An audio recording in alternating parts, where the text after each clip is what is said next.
Dobar dan želim svima i drago mi je da se vidimo na još jednoj epizodi na mom YouTube kanalu Nešto se sprema. Dobro došli! Dragi moji, završava se 2025.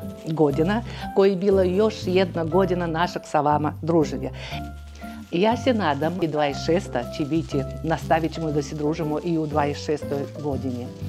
Evo kako izgleda naša novogodišnja trpeza za doček 2026.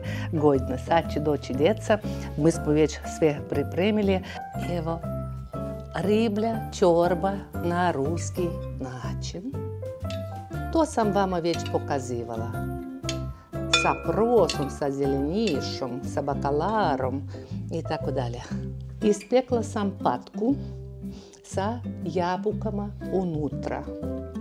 I snimili smo već epizodu kako ja pečem patku. Ispekla sam hlebne štapiće. Vidite kako su, sa malo bijelog luka, sa nekim travama i tako. Ovo su jaja od prepelice koje sam ja marinirala sa paprikom ljutom, sa džumbirom i sa bijelim lukom. A ovo su paradajščići koje sam ja usolila na svoj ruski način. Biće jako interesantno i osvježavajuće. Ovdje vidite skušu koja je u marinadi od senfa. A ovdje su moje marinirane vrganje. Ovdje su tartalete koje sam ja vama pokazivala sa nježnom salatom od lignja. Isto sam vam pokazivala. Ovo je ruska kupus salata, vitaminska salata. I ovo su ruske bogate pihtije. A završava se to ruska poslastica pastila od jabuke. Hvala vam lijepo za to što pratite moj kanal niz godina.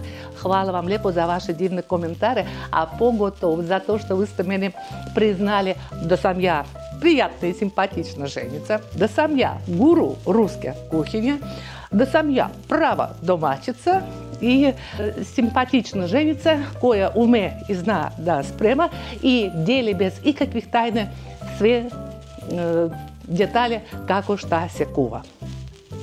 I posebno mi je drago da moji potpisnici i gledalci stvarno spremaju po tim receptima koji su pronašli na mom kanalu.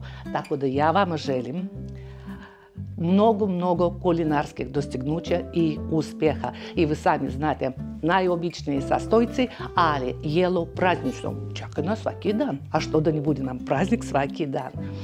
Tako da svima čestitam srećnu novu 2026. godinu. Svima želim zdravlja i radosti i sreće i ljubavi. Svega najboljeg. Svima srećna nova godina.